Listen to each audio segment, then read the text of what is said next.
నమస్తే. కిరణ్ టీవీ భక్తి ప్రేక్షకులకి స్వాగతం. నేను మీ స్వప్న. ప్రస్తుతం మనతో పాటు ఉన్నారు తంత్ర జ్యోతిష్కులు చింత రుక్మందరావు గారు. నమస్తే గురుగారు. మాతృదేవోభవ, పితృదేవోభవ, ఆచార్య దేవోభవ. ఓం నమో మాందేశ్వరాయ నమః. అందరూ బాగుండాలి, అందరికీ మంచి జరగాలి. సంతోషం గురుగారు. గురుగారు, జూన్ 2వ తారీఖు నుండి గురు సంచారం అయితే జరుగుతుంది అని తెలియజేశారు. సో ఆ సంచారం వలన ఏ రాశికి ఎలాంటి పరిణామం ఉంటుంది ఒకసారి తెలియజేస్తూ, ఏమైనా దుష్పరిణామాలు ఉంటే కనుక కొంచెం పరిహారాలు కూడా చెప్పండి గురుగారు. జూన్ 2వ తారీఖు గురువు సంచారం కాదు, గురువు సంచరిస్తూనే ఉన్నాడు కంటిన్యూగా. 2వ తారీఖు అయిన కర్కాటక రాశిలోకి ప్రవేశిస్తున్నాడు. ఓకే, మార్పు. కర్కాటక రాశిలోకి ప్రవేశిస్తున్నాడు. కర్కాటక రాశిలోకి ఇంతకుముందు 12 సంవత్సరాల ముందు ఉంటాడు ఆయన. అంటే 12 సంవత్సరాల తర్వాత ఆ రాశిలోకి వస్తున్నాడు. అంటే గురువుకి ఉచ్చస్థిత రాశి అది. అంటే గురువు బలంగా, సంతోషంగా, హ్యాపీగా ఉండేటువంటి రాశి అనమాట. ఇప్పుడు ఎవరైనా ఒక ఆఫీసర్ కానీ లేదంటే ఎవరైనా సరే వాళ్ళ ఇంట్లో కన్నా వాళ్ళ గెస్ట్ హౌస్లో బాగా హ్యాపీగా ఉంటారు. అది పర్సనల్గా ఉంటుంది. అక్కడ వాళ్ళకి స్వేచ్ఛ ఉంటుంది, వాళ్ళకి ఇష్టమైనవన్నీ అక్కడ ఉంటాయి. అట్లా గురువుకి ఇష్టమైనటువంటి ఒక గెస్ట్ హౌస్ లాంటిది కర్కాటక రాశి. అత్యంత సంతోషంగా ఉండేటువంటి రాశి. కాబట్టి అక్కడ గురువు వచ్చాడంటే అత్యధిక శుభ ఫలితాలను ప్రపంచానికి అందిస్తాడని అర్థం. కాబట్టి ఈ గురువు కొన్ని రాశులకు వ్యతిరేక గ్రహము, కొన్ని రాశులకు అనుకూల గ్రహము. ఈయన అనుకూలంగా ఉన్నటువంటి రాశులకు అనుకూల ఫలితాన్ని ఇస్తాడు, వ్యతిరేక రాశులకు న్యూట్రల్ అవుతాడు. అంతే. సహజ శుభగ్రహం కాబట్టి, అత్యంత శుభగ్రహం కాబట్టి చెడ్డ చేయకుండా అటు మంచి చేయకుండా న్యూట్రల్ అవుతాడు. కాబట్టి ఈ గురువు కర్కాటకంలోకి ఎంటర్ అయినప్పుడు మేషరాశి వాళ్ళకు గురువు భాగ్యాధిపతి, వ్యయాధిపతి. అంటే భాగ్యస్థానం అంటే దూర ప్రదేశము, వ్యయస్థానం అంటే విదేశాలు. కాబట్టి మేషరాశి వాళ్ళకు విదేశీయాన యోగము, తండ్రికి అభివృద్ధి, అదేవిధంగా మంచి నిద్ర సౌఖ్యము. ఎందుకంటే 12వ స్థానం అంటే మన బెడ్రూమ్. ప్రతి ఒక్కరికి వాళ్ళ 12వ స్థానము, వాళ్ళు పడుకుని నిద్రపోయే బెడ్రూమ్. అంటే మేషరాశి వాళ్ళకి ఏలినాటి శని జరుగుతుంది. 12వ స్థానంలో శని ఉన్నాడు. అంటే నిద్ర రాదు, వీళ్ళకి నిద్ర లేదు. శని ఉంటే నిద్ర పట్టినాడు. ఉత్త నెల పైన పడుకుంటే నిద్ర వస్తుంది మేషరాశి వాళ్ళకి. ఇప్పుడు శని ఉంటే మంచి బెడ్ పైన పడుకుంటే నిద్ర రాదు. శని అంటే సామాన్య గ్రహం కాబట్టి అటువంటి శని గ్రహాన్ని గురువు చూస్తున్నాడు. కాబట్టి ఏలినాటి శని ఇప్పుడు మైనస్ అవుతుంది. అది పెద్ద బెనిఫిట్ వీళ్ళకు. ఎన్నాళ్ళ పాటు ఉంటుంది గురుగారు? అక్టోబర్ ప్రాంతం వరకు ఉంటాడు. అక్టోబర్ వరకు అంటే ఒక 3-4 నెలలు. అదేవిధంగా ఈ గురువు దూర ప్రాంతాన్ని తెలియజేస్తారు కాబట్టి వీళ్ళు వృత్తిరీత్యా, ఉద్యోగరీత్యా, వ్యాపారరీత్యా, చదువుల రీత్యా, ఇతర ముఖ్యమైన విషయాలకు దూర ప్రాంతాలకు వెళ్ళొచ్చు. మేషరాశి వాళ్ళు ఇంటి బట్టి ఉండరు. వాళ్ళు ఇంటి బట్టి ఉంటే డెవలప్మెంట్ లేదు. వాళ్ళు ఇల్లు దాటేయాల్సిందే. ఇల్లు దాటి 120 కిలోమీటర్లు దాటితే జీవనం దొరుకుతుంది వాళ్ళకు, అంటే డెవలప్మెంట్ వస్తుంది, లేదంటే రాదు. కాబట్టి వీళ్ళు ఇప్పుడు విదేశాలకు వెళ్ళాలన్నా ఇప్పుడు ఈ దేశంలో పుట్టి విదేశాల్లో ఉండే మేషరాశిలో ఉన్న వాళ్ళకి బాగుంటుంది. ఇది మేషరాశి వాళ్ళకు అత్యంత శుభ ఫలితాన్ని గురువు ఇస్తున్నాడు. ఇక వృషభ రాశి వాళ్ళకు గురువు 4వ ఇంట్లో ఉన్నాడు. 4వ ఇంట్లో వృషభ రాశికి గురువు అష్టమాధిపతి. ఇప్పుడు వృషభ రాశికి అధిపతి ఎవరు? శుక్రుడు. శుక్రుడు రాక్షసుల గురువు దేవతల గురువు. ఈ వృషభ రాశికి అష్టమాధిపతి ఉచ్చస్థితి 3వ ఇంట్లో ఉంది. 3వ ఇంట్లో ఉంటాడు. కాబట్టి ఇక్కడ వచ్చేకాడికి శుక్రుడు కూడా 8వ తారీఖు గురువుతో కలుస్తున్నాడు. అంటే గురువులు ఇద్దరు ఒకే చోట కలుస్తున్నారు. కాబట్టి వృషభ రాశి వాళ్ళకి 3వ ఇంట్లో ఉన్నప్పుడు ఏమవుతుంది? 3వ స్థానం అంటే ఏమి? మనం చేసే ప్రయత్నము. ప్రతి ఒక్కరికి వాళ్ళ రాశి నుంచి 3వ రాశి అనేది వాళ్ళు చేసే ప్రయత్నాలు తెలియజేస్తుంది, కమ్యూనికేషన్ తెలియజేస్తుంది. అంటే ఇప్పుడు ప్రపంచం అంతా కమ్యూనికేషన్లో కదా ఉంటుంది. కమ్యూనికేషన్ అంటే ఏమి? ఇప్పుడు ఒక స్విగ్గీ, జొమాటో వాళ్ళు, ఓ కొరియర్ బాయ్, ఓ ఆటో డ్రైవరు, ఓ ఫ్లైట్తో పైలట్, ఓ రైలు నడిపేవాడు, అంటే డ్రైవర్, కమ్యూనికేటర్స్. మనకు హోటల్కి వెళ్తే భోజనం వడ్డించేటువంటి వ్యక్తి కూడా కమ్యూనికేటరే. దాన్ని మనం కమ్యూనికేట్ చేస్తున్నాడు, అందిస్తున్నాడు. ప్రపంచం అంతా కమ్యూనికేషన్లో ఉంటుంది, ఏదో ఒక ప్రయత్నం చేస్తూనే ఉంటుంది. ఎవరు ఏ పని చేయకుండా ఆపేస్తే 1 అవర్ కానీ ప్రపంచం యొక్క నష్టాన్ని ఎవరు అంచనా వేయలేరు. అటువంటి కమ్యూనికేషన్ ప్లేస్లో గురువు ఉన్నాడు కాబట్టి వీళ్ళు చేసే ప్రయత్నాలు సక్సెస్. వృషభ రాశి వాళ్ళు వీళ్ళకి లాభంలో శని ఉన్నాడు. శనిని మళ్ళీ గురువు చూస్తాడు. అంటే వీళ్ళు చేసే పనికి డబుల్గా బెనిఫిట్ వస్తుంది. ఒకటి ఆశిస్తే 2 వస్తాయి. ఇంకేం కావాలి అంతకన్నా. నెక్స్ట్ మిథున రాశి జనరల్గానే మిథునం అంటే కలయిక. మేషరాశి నుంచి ప్రారంభిస్తే 3వ రాశి. ఇదే కమ్యూనికేషన్ రాశి కాలపురుషుడికి. ఈ రాశి అధిపతి బుధుడు ద్వితీయంలోకి 22వ తారీఖు వెళ్తున్నాడు, 8వ తారీఖు శుక్రుడు వెళ్తున్నాడు, 2వ తారీఖు గురువు వెళ్తున్నాడు, 2వ స్థానానికి వెళ్తున్నారు. 2వ స్థానం అంటే ఏమి? కుటుంబము, భార్య పిల్లలు లేదా భర్త పిల్లలు, ఓకే. ప్రతిరోజు వచ్చే ఇన్కము, తినే తిండి, మాట్లాడే మాట, మన నోరు రెండో స్థానం. అక్కడికి 3 శుభగ్రహాలు వచ్చాయి. అప్పుడు ఏం కావాలి? అప్పుడు ఆటోమేటిక్గా డబ్బులు జనరేట్ అవుతుంది కదా. గురు శుక్రులు ధనకారకులు, బుధుడు బుద్ధికారకుడు, తెలివిగా వీళ్ళు డబ్బు సంపాదిస్తారు. ఓకే. రెండో స్థానం అంటే ఏమి? కుటుంబ స్థానంలో ఉన్నప్పుడు కుటుంబంలో శుభకార్యాలు కూడా జరుగుతాయి. డబ్బులు, శుభకార్యంగా డబ్బు కావాలి కదా, అవును, దానికి కావాలి డబ్బులు వస్తుంది. కావాల్సినవన్నీ అవుతాయి. ఇప్పుడు చిన్న అబ్బాయి ఉన్నాడు, మిథున రాశిలో ఉంటాడు, అతనికి ఏం శుభకార్యం అవుతుంది? కాదు కదా. ఎడ్యుకేషన్ కావాలి, ఎడ్యుకేషన్ వస్తుంది. సరే, ఇప్పుడు ఇంట్లో ఆ అబ్బాయికి అక్క కానీ అన్న కానీ ఉంటే వాళ్ళకి పెళ్ళిళ్ళు సెట్ అవుతాయి. ఇతని ఎఫెక్ట్ వాళ్ళకి పెళ్ళి అవుతుంది. కుటుంబంలో శుభకార్యాలు మొత్తానికి పాజిటివ్ అవుతుంది. ఇతని వల్ల వాళ్ళ కుటుంబంలో ఏదో ఒక సంతోషకరమైనటువంటి ఫెస్టివల్ లాగా తయారవుతుంది. ఓకే. అంటే శుభగ్రహాలు కలిసినప్పుడు ఏదో ఒక రకంగా ఫలితాన్ని ఇచ్చేస్తాయి. కాబట్టి మిథున రాశి వాళ్ళకు చక్కగా బాగున్నట్టే. రెండో స్థానం అంటే ప్రాథమిక విద్య, అంటే 5వ తరగతి వరకు రెండో స్థానమే సూచిస్తుంది. 5వ తరగతి నుంచి ఇంటర్మీడియట్ వరకు 4వ స్థానం సూచిస్తుంది. ఇంటర్మీడియట్ నుంచి అప్ టు డిగ్రీ బీటెక్ వరకు 9వ స్థానం సూచిస్తుంది. ఇంకా అంతకన్నా ఎక్కువ ఐఏఎస్లు, ఐపీఎస్లు, లేకపోతే ఇంకేదో ఇంటర్నేషనల్ ఎగ్జామ్స్ 12వ స్థానం సూచిస్తుంది. ప్రాథమిక, ఉన్నత, మరీ ఉన్నతంగా, మరీ ఉన్నతంగా అట్లా పోతుంది. ఇప్పుడు ప్రాథమిక విద్య బాగుంది. ఇప్పుడు ప్రాథమిక విద్యలో బాగా ఫౌండేషన్ వచ్చిందనుకోండి, ఒక బ్రిడ్జ్ కోర్స్ లాగా, వాళ్ళు హైయర్ ఎడ్యుకేషన్ ఉన్నత విద్యకి వెళ్ళినప్పుడు ఇంకా క్లవర్స్ అవుతారు. కాబట్టి రెండో స్థానంలో గురువులు 3 ఉన్నారు. బుధుడు మ్యాథ్స్ టీచరు, గురువు సంపూర్ణంగా టీచరు, శుక్రుడు ఒక గురువే, రాక్షసుల గురువు. కాబట్టి ప్రాథమిక విద్యలో ఉన్నప్పుడు వీళ్ళకి ఏమవుతుంది? మంచి స్కూల్లో జాయిన్ అవుతారు. ఇప్పుడు జూన్ మాసంలో అంతా స్కూల్స్ ప్రారంభమవుతాయి. మంచి స్కూల్లో ఉండడం, మంచి హాస్టల్లో చేరడము, మంచి అద్భుతమైన అందమైన యూనిఫామ్ ఉన్నటువంటి స్కూల్లో చేరడము, వాళ్ళకి కావాల్సినవన్నీ మంచిగా కలర్ఫుల్గా ఉంటుంది వీళ్ళ యొక్క చదువు. కాబట్టి మిథున రాశి వాళ్ళకి మంచి కలర్ఫుల్ లైఫ్ గురువు యొక్క ప్రభావం వల్ల ఉంటుంది. నెక్స్ట్ కర్కాటక రాశి. కర్కాటక రాశిలోకి గురువు వచ్చాడు. కర్కాటక రాశిలోకి ఇంకో గురువు, ఈ బుధుడు, 3 వస్తున్నారు. ఈ కర్కాటక రాశికి బుధుడు, శుక్రుడు మంచి వాళ్ళు కాదు. గురువు జన్మంలోకి వచ్చినప్పుడు న్యూట్రల్గా ఉంటాడు. ఏ గ్రహమైనా వాళ్ళ జన్మరాశిలోకి వచ్చినప్పుడు న్యూట్రల్ అవుతుంది. గురువు కూడా ఇక్కడ న్యూట్రల్ అవుతాడు, తను కంఫర్ట్గా ఉండి ఉంటాడు. కానీ ఇంకా ఇప్పుడు మనం ఇంట్లోకి వచ్చేసాము, ఇంట్లో మనం కంఫర్ట్గా ఉండేది చూస్తాం, కానీ ఇంక వేరే ఆలోచించాం కదా. కాబట్టి కర్కాటక రాశి వాళ్ళకి గురువు కంఫర్ట్గా వచ్చి ఉన్న ఈ రాశి వాళ్ళకి వేరే విధంగా ఎలా బెనిఫిట్ ఇస్తాడంటే, 9వ ఇంట్లో ఉన్నటువంటి శనేశ్వరుని చూస్తున్నాడు. 9వ ఇంట్లో శనేశ్వరుని చూస్తుంటే, శనేశ్వరుడు ఎక్కడుంటే అక్కడ డార్క్ ఉంటుంది, చీకటి, అందుకే నలుపు రంగు ఆయనకి. 9వ స్థానం అంటే భాగ్యస్థానము. భాగ్యం అంటే ఏమి? అదృష్టం అని అర్థం. వీళ్ళకి అదృష్టం తక్కువ ఉంది, నేరుగా అక్కడ పడింది ఫోకస్. అంటే ఇప్పుడు ఒక లైటు గురువు అనుకుంటే, మనకు ఒక చోట చీకటి ఉంటే అలా తిప్పామనుకో అక్కడ ఉండేది కనిపిస్తుంది. ఇప్పుడు శనేశ్వరుడు ఎక్కడుంటే అక్కడ చీకటి ఉంటుంది అని అర్థం ప్రతి ఒక్కరికి. 9వ స్థానంలో చీకటి ఉంది, గురువు ఒక వెలుతురు పడింది, అంటే ఇప్పుడు భాగ్యం పెరుగుతుంది. వాళ్ళకి కూడా బాగుంది. పంచమ స్థానం చూస్తాడు గురువు. పంచమ స్థానం చూసినప్పుడు, పంచమ స్థానం అంటే మీ సంతానము. ఇప్పుడు సంతాన యోగ్యత వస్తుంది, శుభవార్త వింటారు. ఎవరికైనా పిల్లలు లేకపోయినా ఇప్పుడు కాల్సి వస్తుంది. అదేవిధంగా పెండిళ్ళు అవుతాయి. ఎందుకు?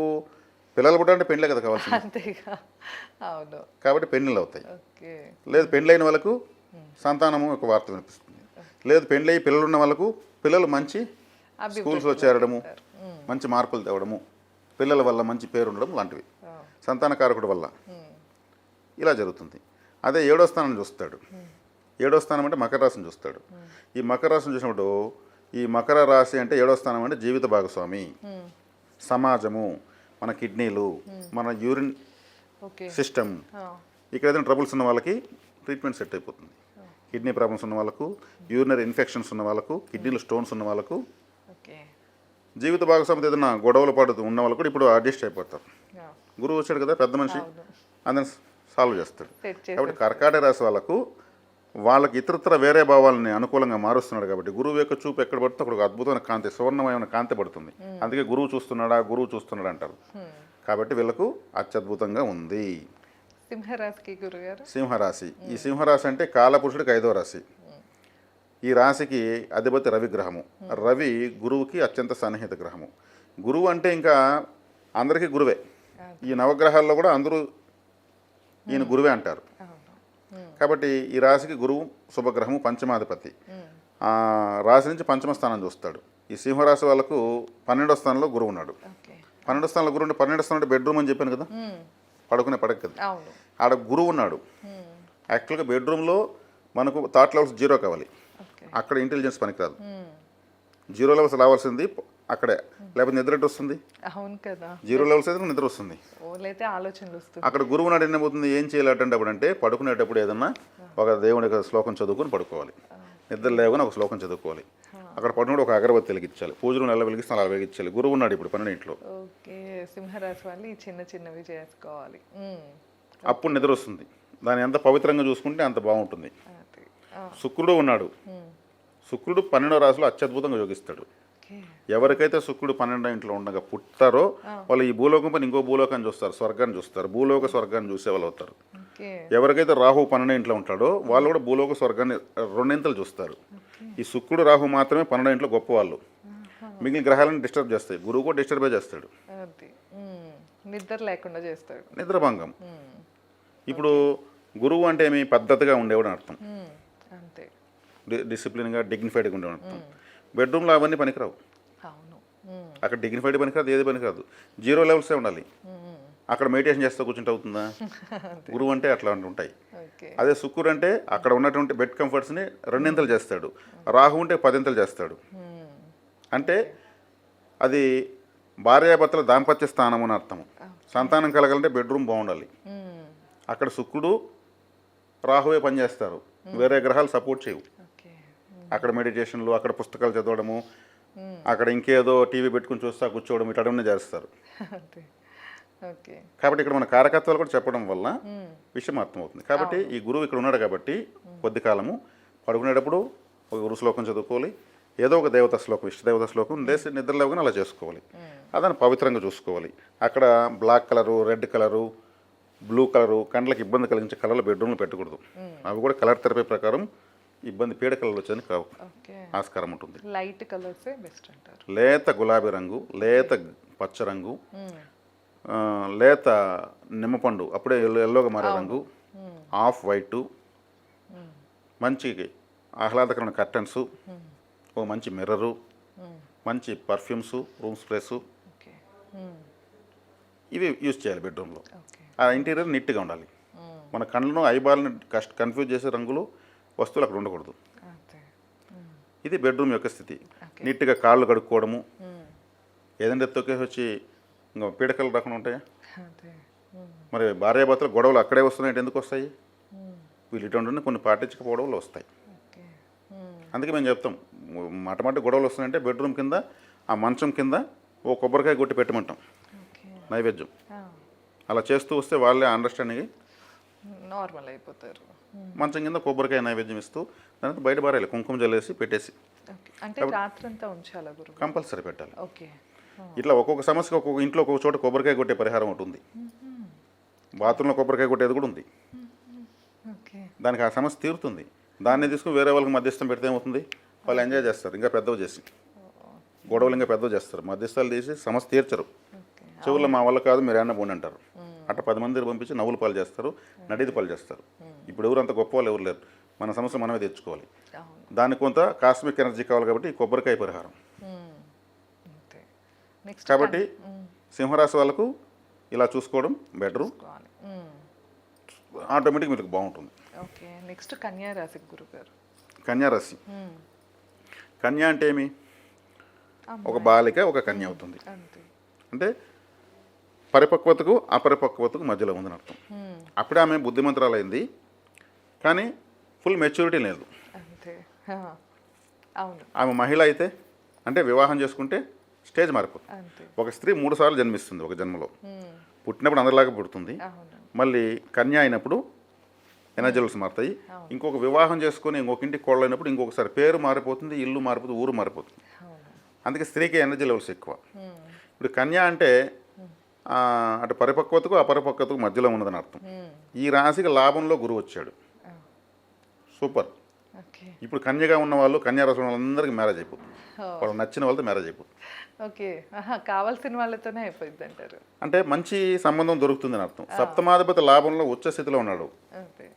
వీళ్ళకి అన్ని రకాల సౌఖ్యాలు ఉన్నాయి. ఇప్పుడు బుధుడు లాభంలో వస్తున్నాడు, శుక్రుడు లాభంలో వస్తున్నాడు, రవి దిగ్బలంలో ఉన్నాడు, కుజుడు భాగ్యంలోకి వస్తున్నాడు. ఇంకా సప్తముల శని వీళ్ళకి యోగమే, 6వ ఇంట్లో రాహు యోగమే. గ్రహాలన్నీ ఎక్కడెక్కడ ఉంటే మంచిదో అక్కడంతా కన్యారాశి వాళ్ళకు ఉంది. Okay, best. కాబట్టి వీళ్ళకైతే అది మల్టిపుల్ టైమ్స్ బెనిఫిట్ ఉంది. ఓకే. గురువు చాలా బాగున్నాడు కాబట్టి వీళ్ళు మంచి ఫలితాలు చూస్తారు. మంచి ఫలితాలు చూసి అతి తక్కువ రాశుల్లో కన్యారాశి ఒకటి. ఇది బాగుంది, ఇది బాగాలేదు అనేది ఏం లేదు, అన్ని విధాలు బాగుంది. అయితే ఇప్పటిదాకా వాళ్ళకి ఎలాంటి ప్రాబ్లమ్స్ ఉన్నా అన్ని రకాలుగా అన్ని క్యూర్ అవుతాయి. ఓకే. ఎందుకంటే ఈ కన్యా అనే వాళ్ళు ఎప్పుడు అద్దం చూసుకుంటూనే ఉంటారు, అందానికి ప్రాధాన్యత ఇస్తారు కదా. ఓకే. ఆ అద్దం అంటే శుక్రుడు కూడా లాభంలో ఉన్నాడు. ఇంకే ఆకర్షణ ఎక్కువ, విపరీతమైన ఆకర్షణ. అదే సినిమా రంగంలో ఉన్న వాళ్ళు కన్యారాశులు అయితే ఇంకా సూపర్. సినిమా రంగం అంటేనే కళారంగం. అవును. హీరోయిన్ లేకుండా సినిమా తీయగలరు ఎవరన్నా? లేదు కదా. హిట్ చేయగలరా? లేదు. అదే సినిమా రంగం కన్యారాశి. ఓకే. శుక్రుడు లాభంలో ఉన్నాడు, ద్వితీయ భాగ్యాధిపతి. గురువు లాభంలోకి వచ్చేసాడు. ఇక్కడ ఏదైనా లోపం ఉందని చెప్తే అది మనకు జ్యోతిషం తెలియనట్టే లెక్క. కాబట్టి ఇప్పటివరకు వీళ్ళు కాని పనులు ఏదైనా ఉంటే అలా అలా ఆటోమేటిక్గా యానిమేషన్ లాగా జరిగిపోతాయి. ఏదో సిమెంట్ కంపెనీ వాడు యాడ్ చేస్తాడు, సో అండ్ సో సిమెంట్ వాడండి మీ కట్టడాలు స్ట్రాంగ్ చేసుకుంటే అంటా ఉంటే టకటకటగా అపార్ట్మెంట్స్ పైకి లేస్తాయి 1 సెకండ్లో 2 సెకండ్లో. అలా ఉంటుంది వీళ్ళకి ఇప్పుడు కన్యారాశి వాళ్ళకు. శుభగ్రహాలని లాభంలో కూర్చున్నప్పుడు ఇంకేం కావాలి, అన్ని లాభాలే. అంతే కదా. కన్యారాశి వాళ్ళు నల్లెరప నడకలా ఉంటుంది. ఓకే. తర్వాత తులారాశి. తులా అంటే ఏమి? త్రాసు. అవును. మరి వ్యాపారం. వ్యాపారం లేని దేశం ఎక్కడ ఉందా? లేదు. ప్రపంచంతో వ్యాపారమే. అవును. అంటే ప్రపంచంతో తులారాశి అని అర్థం. ఓకే. ఈ వ్యాపారస్తులకి ఎలా ఉంటుంది మరి? అద్భుతంగా ఉంటుంది. తులారాశి వాళ్ళకి కూడా పోయి జీవన స్థానంలో గురువు ఉచ్చస్థితి పుట్టాడు. ఓకే. మెగాస్టార్ చిరంజీవి గారికి దశమ స్థానంలో గురువు ఉచ్చస్థితి ఆయన పుట్టుక జాతకంలో. ఓకే. ఆయన గురుదశ జరిగినప్పుడు ఇంకా ఆయన 7 హిట్లు ఒక యావరేజ్, ఆయన ఒక ఫ్లాప్. 7 హిట్లు అట్లా కంటిన్యూగా డజన్లు కానీ హిట్లు వచ్చాయి. గురుదశలోనే ఆయన ప్రపంచ స్థాయి వెళ్ళిపోయాడు. ఆ గురువు కూడా తులారాశిలో 10లోకి వచ్చి వచ్చేస్తూ పెట్టాడు. ఆయనది కూడా తులారాశినా? ఆయనది చిత్తా నక్షత్రం, ఓకే. 2వ పాదం, కన్యారాశి, తులాలగ్నం. ఓకే. తులా అంటేనే శుక్రుడు, తులా అంటే రాహు. ఎందుకంటే స్వాతి నక్షత్రం తులారాశిలో ఉంటుంది, ఓకే. రాహు నక్షత్రం. సినిమా రంగం అంటేనే రాహు, శుక్రుడు, చంద్రుడు. సిల్వర్ స్క్రీన్ అంటారు కదా, అవును. ఆ సిల్వర్ స్క్రీనే వీళ్ళు ముగ్గురు. ఓకే. కాబట్టి ఇప్పుడు వీళ్ళకి 10వ స్థానంలో 3 గ్రహాలు. ఇప్పుడు గురువునే ప్రాధాన్యంగా తీసుకొని చెప్తున్నాం కాబట్టి అవును. వ్యాపారాన్ని అద్భుతంగా చేస్తారు. వృత్తి ఉద్యోగ వ్యాపారాన్ని బాగుంటాయి. సంతానం వల్ల మంచి సంతోషం ఉంటుంది. సంతాన కారకుడే వచ్చేస్తే పెట్టాడు కాబట్టి, శుక్రుడు కూడా అక్కడే ఉన్నాడు కాబట్టి మృష్టాన్న భోజనము, స్త్రీ శయ్యా సౌఖ్యము అంటే వివాహాలు అవుతాయని చక్కగా వీళ్ళు మంచి అదృష్టాన్ని, సంతోషాన్ని మల్టిపుల్ టైమ్స్ వీళ్ళు అనుభవిస్తారని అర్థం. ఇప్పటిదాకా అన్ని రాశులకైతే దాదాపు బాగానే ఉంది కదా గురుగారు. నెక్స్ట్ వృశ్చిక రాశి. వృశ్చిక రాశికి ద్వితీయ పంచమాధిపతి గురువు. 2వ స్థానానికి 5వ స్థానానికి. 2వ స్థానం అంటే కుటుంబము, భార్య పిల్లలు, ప్రాథమిక విద్య, ప్రతిరోజు వచ్చే ఆదాయము, తినే తిండి, మాట్లాడే మాట అని చెప్పాను. 5వ స్థానం అంటే సంతానము, కులదేవత అని చెప్పాను. ఈ రెండింటికి అధిపతి గురువే. ఆ గురువు 9వ స్థానంలో వచ్చేసి బట్టి రాశిని చూస్తున్నాడు. గురువు ఎక్కడ చూస్తే అక్కడ ఫోకస్, ఎనర్జీ పుట్టిందని చెప్పాను కదా. కాబట్టి వృశ్చిక రాశి వాళ్ళకు ఎలా అంటే వీళ్ళు సెల్ఫ్ గోల్స్ ఎక్కువ వేసుకుంటారు. సెల్ఫ్ గోల్స్ అంటే వేరే వాళ్ళ కష్టాలు వీళ్ళు వినడము, దాని ద్వారా వీళ్ళు లాస్ అయిపోవడము. వృశ్చిక రాశి వాళ్ళు ఎవరి బాధలు వినకూడదు, ఎప్పటికీ వినకూడదు. బాధాకరమైన సీరియల్ కూడా చూడకూడదు, సినిమాలు చూడకూడదు. వీళ్ళు ఆ బాధలను వీలుగా ఫీల్ అవుతారు. అది యాక్టింగ్ అనేది మర్చిపోయి నిజంగానే బాధపడుతున్నారని వీళ్ళు అంతకన్నా ఎక్కువ వీళ్ళు బాధపడతారు. అది రిసీవ్ అయిపోతుంది, ఆ బాధ వీళ్ళకు మెటీరియల్ అయిపోతుంది. అందుకు వేరే వాళ్ళ సమస్యలు. ఒకవేళ ఎవరున్నా వచ్చి ఫ్రెండ్స్ వీళ్ళ దగ్గర నేర్చారంటే వీళ్ళ చేతిలో వీళ్ళు అవసరం డబ్బు కూడా వాళ్ళకి ఇచ్చేస్తారు, పో నువ్వు బాగుండని చెప్పేస్తారు. తిరిగి వాళ్ళు ఇవ్వరు. త్యాగరాజులు వీళ్ళు, జీవితం త్యాగం చేస్తూనే ఉంటారు. కాబట్టి ఈ రాశిలో ఆర్మీ వాళ్ళు, పోలీసులు, డాక్టర్లు పుడతారు. ఆర్మీ వాళ్ళు ప్రాణం త్యాగం చేసి దేశాన్ని కాపాడుతుంటారు, కుటుంబ సంతోషాలను త్యాగం చేస్తుంటారు. పోలీసులు కూడా ప్రాణాలు తెగించి దొంగలు పడుతూ ఉంటారు, మెడల్స్ కూడా ఇస్తూ ఉంటారు, అంటే సాహసోపేత ఉన్నటువంటి అధికారులకు. ఈ వృశ్చిక రాశి బలం ఉంటేనే వీళ్ళు ఆర్మీ, పోలీసులకు వెళ్తారు. అటు సైడ్ ఇంట్రెస్ట్ వస్తుంది అసలు ఫస్ట్, లేదు వేరే ఎంచుకోరు వాళ్ళు, దాన్నే చేయగలుగుతారు. వృశ్చికం అంటే ఏం తేలు కదా. తేలు కూడా పిల్లలు పుట్టిన తర్వాత తనని తాను ఒళ్ళు విరుచుకొని చనిపోతుంది. పిల్లలన్నీ తలనే తిని పెద్దవైపోతాయి. పిల్లలకు ఆహారం మనం తెచ్చి, అది పిల్లలు పుట్టినాక కదలలేదు, కదిలిపోయి ఆహారం తెచ్చి పిల్లలకు పెట్టలేదు. అవును. అప్పుడు మనమే ఆహారం అయిపోదామని తనను తాను త్యాగం చేసుకుంటుంది. పిల్లలన్నీ తెలియవు ఇక్కడ ఉన్న తల్లి అని తెలియదు, ఏదో ఆహారం తిందామని తిని పెద్దవుతాయి. అలాగే వృశ్చిక రాశి వాళ్ళు తమను తామను అర్పించుకుంటూ ఉంటారు. అంత గొప్ప వాళ్ళు. చాలా గొప్ప రాశి, ప్రతి ఒక్క రాశి గొప్పదే. నేను రాశుల గొప్పతనం గురించి చెప్తే ఇంకెక్కడో పోతుంది సబ్జెక్టు. మనం గురువు ప్రామాణికంగా చెప్తున్నాం, ఆ గురువు ఇక్కడ చూస్తున్నాడు కాబట్టి వీళ్ళ త్యాగానికి తగిన ఫలితం లభిస్తుందని చెప్తున్నాను. ఫోన్లేండి, మంచి విషయం కదా. వృశ్చిక రాశి వాళ్ళంటే చాలా ఇష్టం నాకు, ఎందుకంటే సైంటిస్టులు అంతా ఇక్కడే పుడతారు. వాళ్ళు కూడా వాళ్ళ జీవితాన్ని త్యాగం చేసేసి ఒక రూమ్లో కూర్చొని పరిశోధన. అవును, అంతే కదా. ఎన్నోసార్లు ఫెయిల్యూర్ అయిపోతారు. ప్రపంచానికి ఏదో ఆవిష్కరించాలనేసి ఏదో ఇస్తారు, అప్పటికి వాళ్ళకి 20 ఏళ్ళు పరిశోధన చేసి ఉంటారు. సుదీర్ఘ పరిశోధన అంటే ఎన్ని సంతోషాలు సమాజంలో వాళ్ళు త్యాగం చేశారు. జ్యోతిశాస్త్రం రావాలంటే కూడా వృశ్చిక రాశి బలంగా ఉంటే జ్యోతిష్యం వస్తుంది, లేకపోతే రాదు. ఇది కూడా ఒక పరిశోధనే. ఎవరికైతే వృశ్చిక రాశి బలంగా ఉంటుందో వాళ్ళు ఇంకా టాప్ మోస్ట్ జ్యోతిష్యులు అవుతారు. జ్యోతిష్యులు కావాలంటే ఏ గ్రహం చూడాల్సిన లేదు, అన్ని గ్రహాలు చూడాలి. దాంతోపాటు వృశ్చిక రాశి బలం ఉందా లేదా వీళ్ళకి చూడాలి. పరిశోధన స్థానం అదే. పరిశోధన స్థానం బాగా లేకుండా జ్యోతిష్యం ఎలా వస్తుంది? రాదు. నెక్స్ట్ ధనుసు రాశి గురుగారు. ధనుసు రాశికి గురువు అష్టమంలో ఉన్నాడు. అష్టమ స్థానం అంత మంచిది కాదు, కానీ ఇక్కడ అశుభ మిశ్రమంగా వీళ్ళకి మంచి జరుగుతూ ఉంటుంది. మంచి జరిగినట్లే మంచి జరుగుతూ ఉంటుంది. ఎందుకంటే రాశికి 2వ స్థానాన్ని వెనుక స్థానాన్ని 12వ స్థానాన్ని గురువు చూస్తాడు. అంటే ఇప్పుడు ఒక వ్యక్తి వెళ్తూ ఉంటే అతనితో కూడా ఒక 2 ఉన్నారనుకోండి, అవతలకి భయం వస్తుంది. సింగిల్గా వెళ్తూ ఉంటే అవతల అటాక్ చేస్తారు. కాబట్టి ఈ ధనుసు రాశికి ఇటువైపు గురువు చూస్తున్నాడు. తన శక్తిని 2 వైపులా పరిశ్రమ చేస్తున్నాడు, ముందు వెనక. దాంట్లో వీళ్ళు సేఫ్ అవుతారు. అష్టమ స్థానంలో ఉంచి ఆయన ఏం చేస్తున్నాడు? 2 పక్కల ధనస్థానాన్ని వ్యయస్థానాన్ని బలం చేస్తున్నాడు. అంటే శుభకార్యరీత్యా ఖర్చులు ఇస్తాడు. శుభకార్యాలకు అంటే కుటుంబ స్థానం చూస్తాడు కాబట్టి కుటుంబంలో శుభకార్యం జరగాలి. మరి కుటుంబంలో శుభకార్యం జరగదు, మరి ఖర్చు ఎలా జరుగుతుంది? ఇప్పుడు ఒక వ్యక్తి ఉంటాడు, అతనికి ఒక చెల్లెలు ఉంటుంది, ఆ చెల్లెలు పిల్లలకు పెండ్లి అవుతుంది, ఇతను డబ్బులు ఇవ్వాలి, లేదు తన ప్రాణ స్నేహితుడు ఉంటాడు, అతనికి ఏదైనా అతని కొడుకు ఫారెన్ వెళ్తూ ఉంటాడు, అదొక శుభకార్యము, ఇతను హెల్ప్ పడతాడు. ఈ టైంలో ఇవ్వకుండా ఇంకెప్పుడు ఇవ్వాలి? అదొక శుభకార్యం, డబ్బులు ఇవ్వాలి. ఏదో ఒక రకంగా ఖర్చు అవుతుంది అంటారు. దానివల్ల ఫ్యూచర్లో బెనిఫిట్ ఉంటుంది. ఈ రోజు ఇది పెట్టడం వల్లే ఫ్యూచర్లో ఇప్పుడు రూట్స్ అప్పుడు ఫ్రూట్స్ అప్పుడు. కాబట్టి అలా అంటే ఖర్చు పెట్టించిన ఫ్యూచర్ బెనిఫిట్స్ అయితే గురువు ఇస్తాడు. ఇప్పుడు ఫ్యూచర్ బెనిఫిట్స్ కోసం ఇప్పుడు మంచి విషయాలకు ఖర్చులు జరుగుతాయి. అప్పే కూడా అవ్వచ్చు, కానీ మంచి విషయానికి అయింది కదా. తిరగడానికో జల్సా చేయడానికో చేస్తే అది ముప్పు, మంచి విషయాలకు కలిసి వస్తే అది ఒప్పు. అలా ధనుసు రాశిని కాపాడతాడు, ఇబ్బంది ఏం లేదు. అర్ధాష్టమ శని ఉంది ధనుసు రాశి వాళ్ళకు, శనేశ్వరుని చూస్తాడు కాబట్టి అర్ధాష్టమ శని నశించిపోతుంది. అర్ధాష్టమ శని నశించిందంటే 4వ స్థానం కాబట్టి ఇల్లు కట్టచ్చు అప్పు చేసి, లేదంటే ఇల్లు మరమ్మతు చేయొచ్చు, పెయింటింగ్స్ వేయించవచ్చు, ఫ్లాట్ కొనొచ్చు, వెహికల్ కొనొచ్చు, వెహికల్ రిపేర్ ఖర్చులు చేయించవచ్చు. 4వ స్థానం అంటే గృహము, వాహనము, ఆస్తులు కాబట్టి ఇటువంటివి ఇస్తాడు. 8వ స్థానంలో ఉండడం వల్ల కొంచెం ఇట్లా నెగిటివ్లో పాజిటివ్ ఇస్తాడు. ఇక మకర రాశి. మకర రాశి వాళ్ళకు గురువు సప్తమంలో ఉన్నాడు, అంటే 7వ స్థానంలో ఉన్నాడు. అంటే 7వ స్థానంలో నేరుగా చూస్తున్నాడు, 180 డిగ్రీస్లో ఉన్నాడు. మకర రాశికి వ్యయాధిపతి, తృతీయాధిపతి పాపగ్రహం గురువు, కానీ గోచారరీత్యా శుభస్థానంలో ఉన్నాడు. ఇంకోటి ఏమంటే ఈ గురువుతో పాటు బుధుడు శుక్రుడు కలుస్తున్నారు. బుధ శుక్రులు కలవడము మకర రాశి వాళ్ళకి చాలా అదృష్టం. బుధ శుక్రులే విపరీత రాజయోగకారకులు, వాళ్ళు కూడా వచ్చి గురువుతో కలిశారు కాబట్టి వాళ్ళు కూడా ఇంకా అత్యధికం శుభం ఇస్తారనమాట. మకర రాశి వాళ్ళకి ఎఫర్ట్ ఎక్కువ, రిజల్ట్ తక్కువ, ఎఫర్ట్ ఎక్కువ, గుర్తింపు తక్కువ. కర్షక కార్మికులు, కృషితో నాశ దుర్భిక్షం అనే వాళ్ళంతా ఇక్కడే ఉంటారు. ప్రపంచం అంతా ఎక్కువ కష్టపడుతూ ఉంటారు కదా, హార్డ్ వర్క్, వాళ్ళంతా మకర రాశి ప్రభావంలో ఉంటారు. ఇప్పుడు వాళ్ళందరికీ తగిన ఫలితం వస్తుంది. ఇప్పుడు వాళ్ళ యొక్క కృషికి తగిన ఫలితం వస్తుంది. ఎందుకంటే ఈ మకర రాశి అనేది లేకపోతే ఏది ఉత్పత్తి అవ్వదు.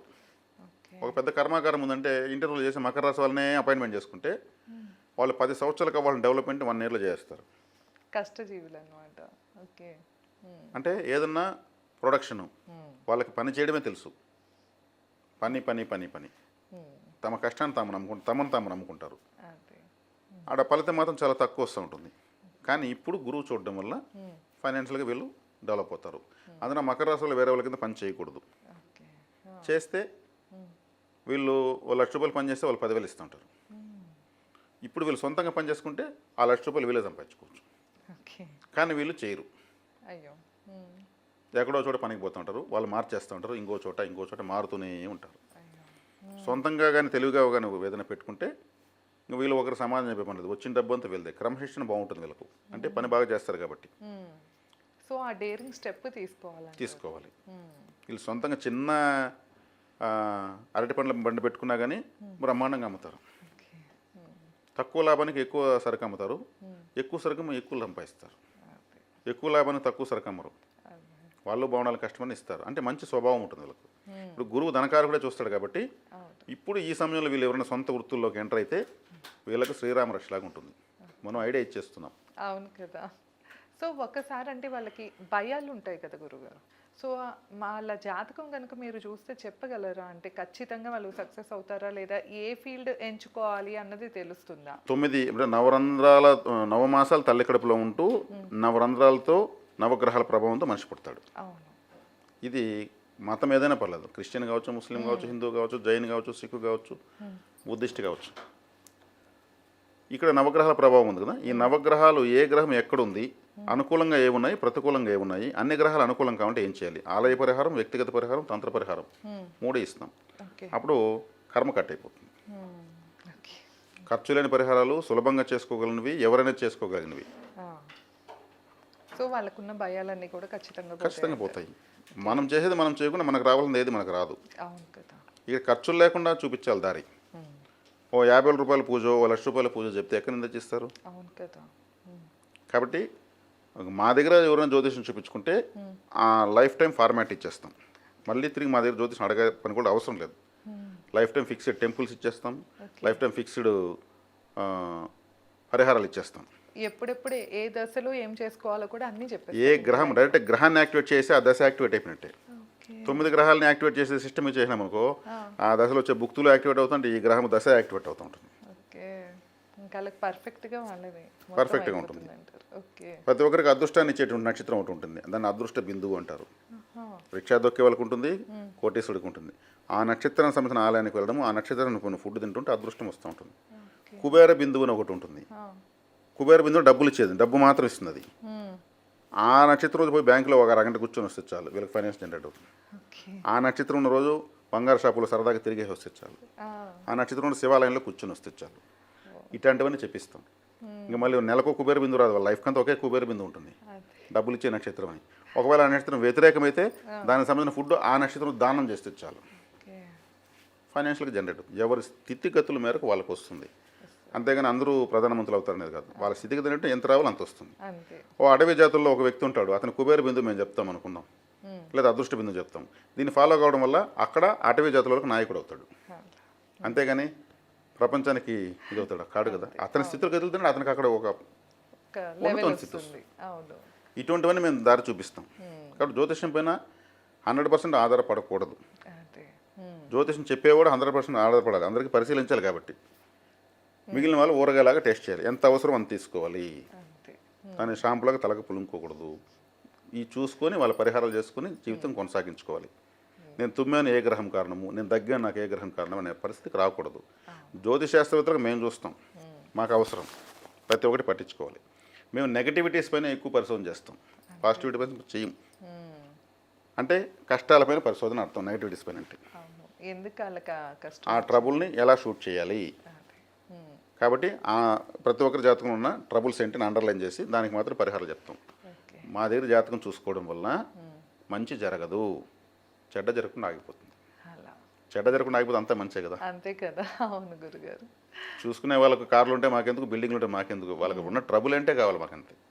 ఆ ట్రబుల్ని తీసేస్తే వాళ్ళ కార్లు వేగంగా పోతాయి, వాళ్ళ బిల్డింగ్లు హ్యాపీగా పనుకోగలుగుతారు. అంతే. సో ఇప్పుడు కుంభరాశి గురించి మాట్లాడుకుందాం. కుంభరాశి అంటే కుంభం అంటే ఏమి? కుండ.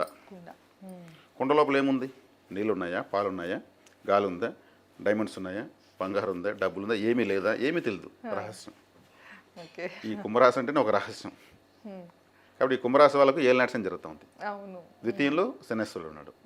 అంటే వీళ్ళు బాగా క్రష్ అయిపోతున్నారు ఏలినాటి శని యొక్క ఎఫెక్ట్కి. రెండవ ఇంట్లో ఉన్నాడు కాబట్టి ఏమవుతుంది, ఈ కుంభరాశిని ఏ శుభగ్రహం చూడడం లేదు. రాశిలో రాహు ఉన్నాడు. రాహు మల్టిపుల్ ప్లానెట్, మెల్ఫిక్ ప్లానెట్, స్థిరత్వం లేనివాడు. మరి కుంభరాశి రెండో ఇంట్లో శనిని గురువు చూస్తాడు కాబట్టి ఏలినాటి శని తగ్గిపోతుంది. మళ్ళీ అది ఫస్ట్ బెనిఫిట్.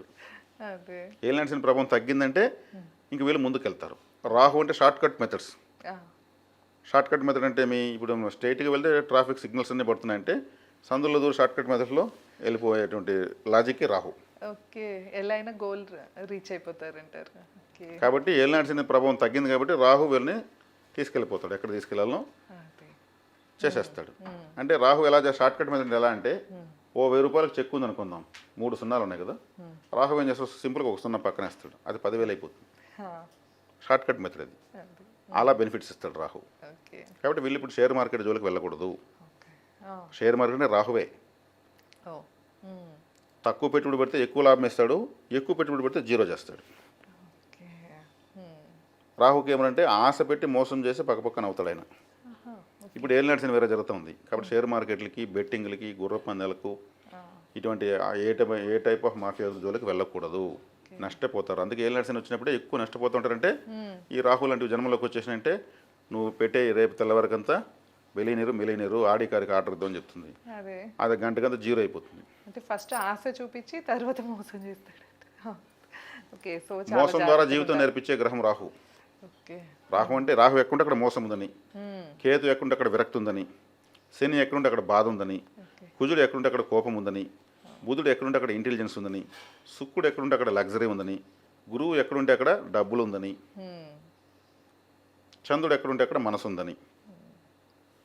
ఒక శరీరంలో ఈ గ్రహాలు ఇలా తిరుగుతూ ఉంటాయి. వీళ్ళ యొక్క ఆశ ఎక్కడుంది, మోసం ఎక్కడుంది, వైరాగ్యం ఎక్కడుంది అని చూడొచ్చేసి ప్రిస్క్రైబ్ చేయడమే జ్యోతిషుడి పని. కాబట్టి రాహు జన్మంలో ఉండే తల మీదనే ఉన్నాడు కాబట్టి రాహు మోసం చేస్తాడు. కాబట్టి ఏం చేయాలి, మసాలా ఫుడ్ అంటే బిర్యానీ, వెజిటేబుల్ బిర్యానీ, పిజ్జాలు, బర్గర్లు ఇవంతా రాహువే. జంక్ ఫుడ్ అంతా రాహువే. ఇటువంటిది ఎవరికన్నా ఆకలిగా ఉన్న వాళ్ళు దానం చేయాలి. మసాలా ఫుడ్, పలావ్, బిర్యానీ దానం చేస్తే మంచిది. కుంభరాశి వాళ్ళు గురువు ద్వితీయాన్ని చూస్తాడు. ఏలినాటి శని కంట్రోల్ అవుతుంది. ఇప్పటి నుంచి వీళ్ళకి బ్రీతింగ్ దొరుకుతుంది, ఒక దారి దొరుకుతుంది. కేర్ఫుల్గా పోవాలి. వీళ్ళు సీక్రెట్ అని చెప్పాను కదా, రహస్యంగానే ఉంటారు. వీళ్ళు నష్టాలు జరిగితే కూడా మామూలు ఏం జరగడంలాగా తిరుగుతుంటారు. లోపలనే నష్టాలు ఉంటాయి, బయటపడరు. ఏముంది మాకు తెలుసు నష్టం 10 లక్షలు, లేదు 1 లక్ష అంటారు. అంటే 9 లక్షలు ఒప్పుకోరు వీళ్ళు, కానీ జరిగేది 10 లక్షలు జరుగుతుంది. ఇంట్లో కూడా చెప్పరు, ఆడే గొడవలు వస్తుంటాయి. కానీ చెప్పకపోయినా ఇంట్లో వాళ్ళు తెలుసుకుంటారు. అందుకే వాళ్ళని భార్య అన్నారు. చెప్పకపోయినా కనుక్కుంటుంది కానీ చెప్పరు. కాబట్టి దీన్ని కరెక్షన్ చేసుకోవాలి. ఇప్పుడు ఏలినాటి శని యొక్క కంట్రోల్ అవుతుంది కాబట్టి వీళ్ళకు మంచి బ్రీతింగ్ దొరుకుతుంది, ముందుకు వెళ్ళచ్చు. గురువు శుభగ్రహం వచ్చే కాడికి ఎన్ని రాసులకు ఆయన కాపాడుతున్నాడు.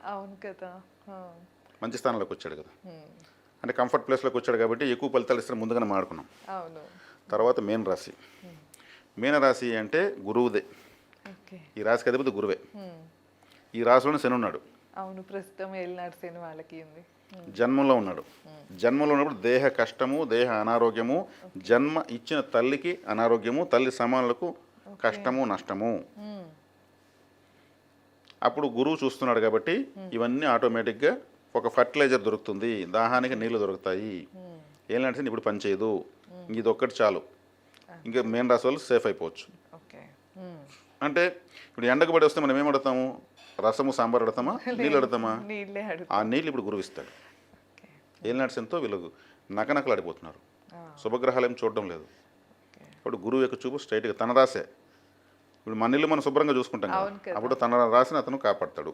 శని కూడా గురువులా పనిచేస్తాడు ఇప్పుడు. ఎందుకంటే గురువు యొక్క చూపు పడి శని కూడా బాధను కోల్పోయేసి గురువులా పనిచేసి బెనిఫిట్ ఇస్తాడు. కాబట్టి మీన రాశి వాళ్ళకి రాశాధిపతి చూస్తున్నాడు. కాబట్టి మీన రాశి వాళ్ళు చేపలు తినకూడదు. ఆ రాశి పేరు మీన రాశి. అంటే ఎప్పటికీ తినకూడదు. రాశి కరకత్వం అంటే మనం వాళ్ళ రాశిని వాళ్ళు తిన్నట్టు ఉంటుంది. ఇంకా నెలకు 1 కేజీ చేపలు తీసుకుని నీటిలో వదలచ్చు, ప్రాణపిచ్చి పెట్టచ్చు. చేపలు కాకపోతే ఇంకోటి తినచ్చు కదా, మటన్, చికెన్ ఇవేదో తినుకోవచ్చు కదా. అది తినకపోవడం మంచిది. ఇంకా చేపలకి అక్వేరియం పెట్టుకోవచ్చు, మధుర మీనాక్షాలయానికి వెళ్ళొచ్చు. చేపలు అంటే కనులు గలది. అప్పుడప్పుడు బీచ్కి వెళ్ళి 1 గంట సేపు ఉండేసి రావచ్చు. వీళ్ళ రాశి కారకత్వం కనెక్ట్ అవుతుంది. ఇంట్లో బీచ్ సముద్రము ఉన్నటువంటి ఒక పెద్ద వాల్ పోస్టర్ పెట్టుకోవచ్చు. పోస్టర్స్ పెట్టుకోవచ్చు. ఓకే. ఇవన్నీ యాక్టివేట్ అవుతాయి ఇది ఈ రాశిని. అదే ఇవి పాటిస్తూ ఉంటే క్లిష్ట సమయాల్లో కూడా ఎంతో కొంత వీళ్ళకు బెనిఫిట్ అప్డేట్ అవుతుంటారు. అదే. చేపల వ్యాపారం చేయకూడదు, మ్మ్. నష్టాలు వస్తాయి. మ్మ్. ఇది వీళ్ళు తీసుకోవాల్సిన జాగ్రత్తలు. ఓకే, తప్పకుండా గురుగారు. సో విన్నారు కదా, గురుగ్రహం మార్పు వల్ల అయితే కనుక దాదాపు అన్ని రాసులకి సంబంధించి శుభ ఫలితాలే ఉన్నాయి. గురుగారు అయితే చాలా క్లియర్గా తెలియజేశారు కదా. మీరు ఇంకా ఎలాంటి సమస్యతో ఇబ్బంది పడుతున్నా ఒకసారి గురుగారిని సంప్రదించాలి అంటే స్క్రీన్ పైన స్క్రోల్ అయ్యే నెంబర్కి కాంటాక్ట్ అవ్వచ్చు. ధన్యవాదాలు. నమస్కారం. ధన్యవాదాలు.